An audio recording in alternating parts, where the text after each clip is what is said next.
Астана мемлекеттік академиялық филармониясының бүгінгі халық ән бөлімінің кезекті концерті бұл Наз қоңыр атты концерт.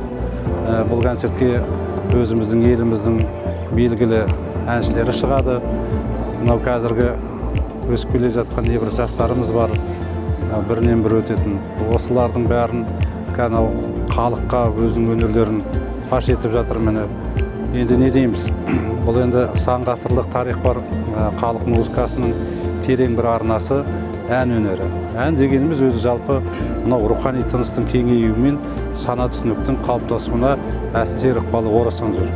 Осы бағытта біздің қазіргі филармония, соның ішінде халық ән бөлімі 18-19 ғасырдағы сал серлеріміздің осы бүгінгі күнге дейінгі солардың әндерін өскелең ұрпаққа насихат ретінде концерттің небір жан-жақты жағынан көрсетіп жатыр.